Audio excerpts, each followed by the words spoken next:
On the slate for today's show, NBA free agency, the peak and the height of it, it's in the rear view, no question about it, but still on the open market right now for teams trying to build out the peripheries of the roster, there are some notable big-name NBA free agents still left. So I'm not necessarily talking about the best player still available, but the most notable and big-name NBA free agents still left on the market today. So we begin this list of 10 players with Andre Igoudala.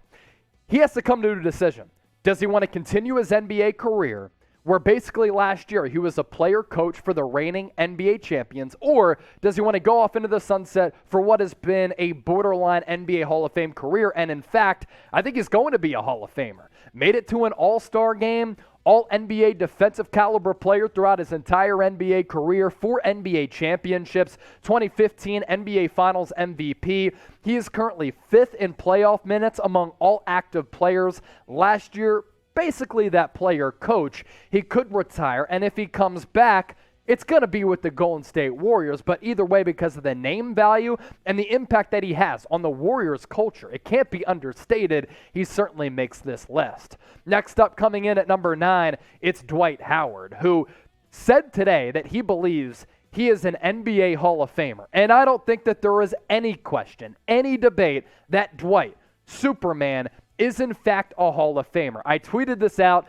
Feel free to give me a follow on Twitter and Instagram, by the way. It's the same handle on both, at Chase_Senior, that there's no question that Dwight Howard is a Hall of Famer. For 5 years, from 2007 to 2012, he averaged nearly 21 points per game, almost 14 rebounds, 2.5 blocks per night, and a steal per game.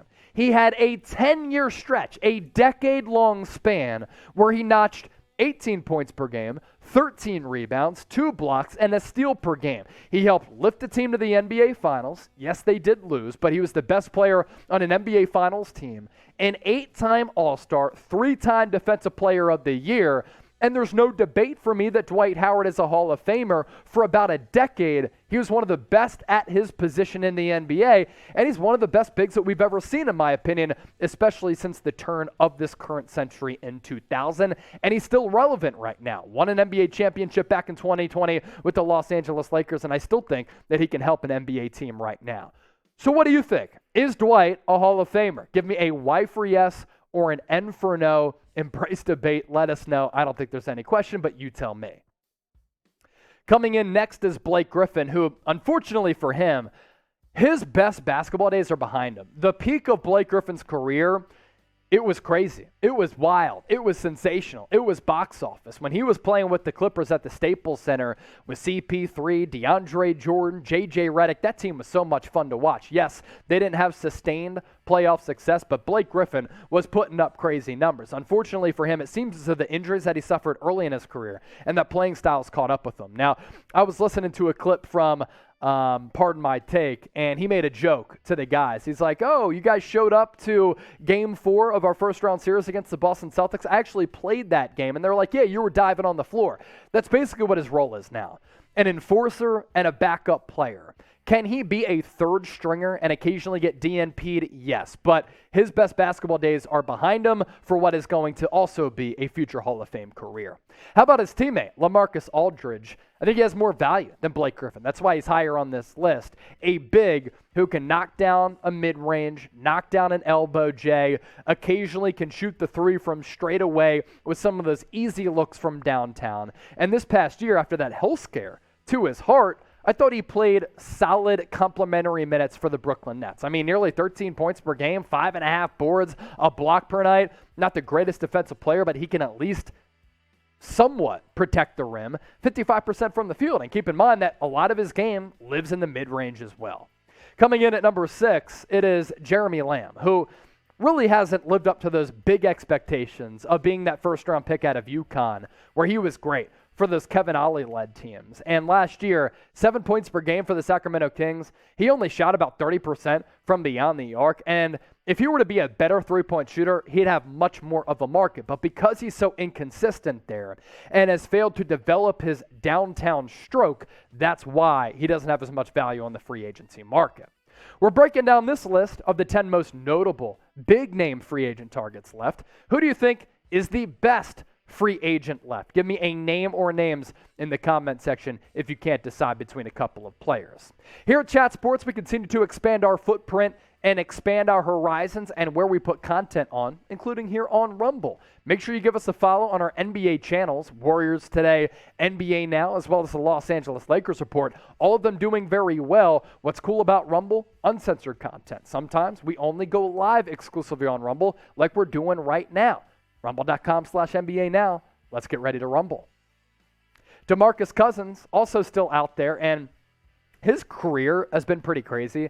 8-year stretch where he was going wild, looked to be one of the most gifted bigs ever, and then suffered that torn Achilles, hasn't been the same player since. But as a backup big who can stroke the three, mix it up down low, gives you that toughness and that dog mentality, he could still certainly be a second or third string center in this league. Hassan Whiteside, I think, is a little bit better just because of his shot blocking ability and the fact that he can rebound the basketball. A far cry from what he once was with the Miami Heat when he signed that big contract extension. But backing up Rudy Gobert, very similar players, very good production.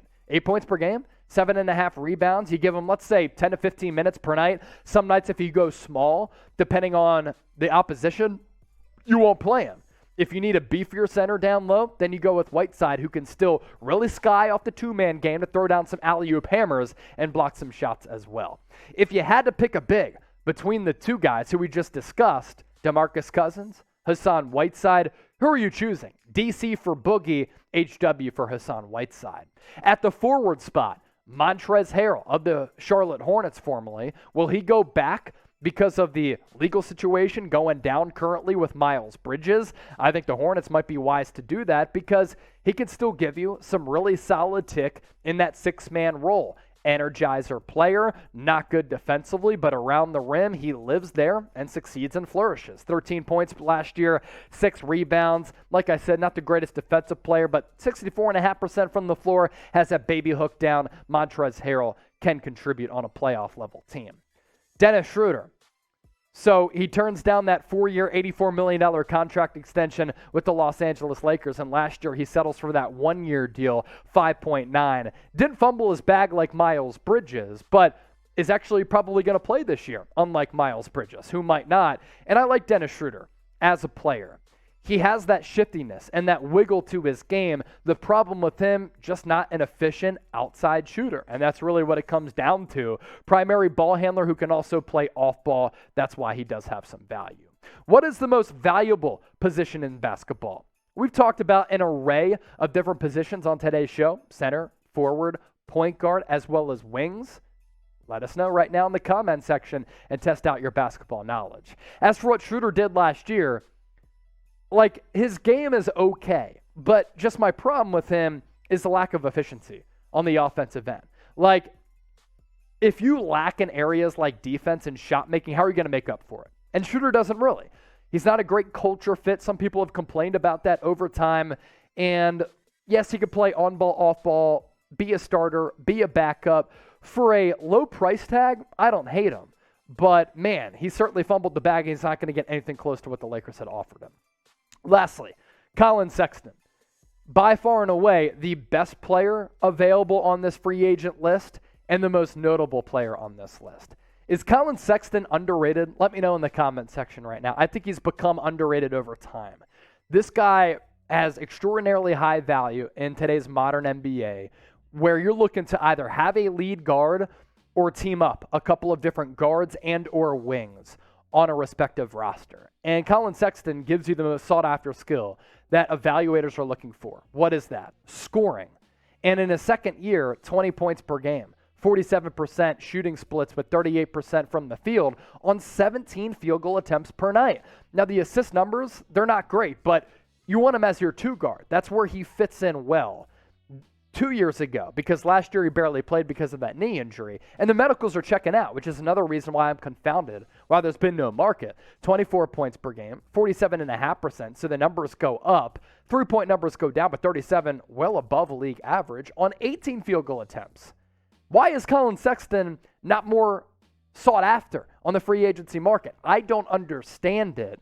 And you can get him if you sign him to a long-term deal because he is a restricted free agent, worth, I think, around 20, $20+ million per year, which I think is really, really good value. So that does it for our list of the most notable big-name NBA free agents left. If you made it this far in the video, squad, we appreciate you. Type real one into the comment section. And as always, thanks for watching today's show.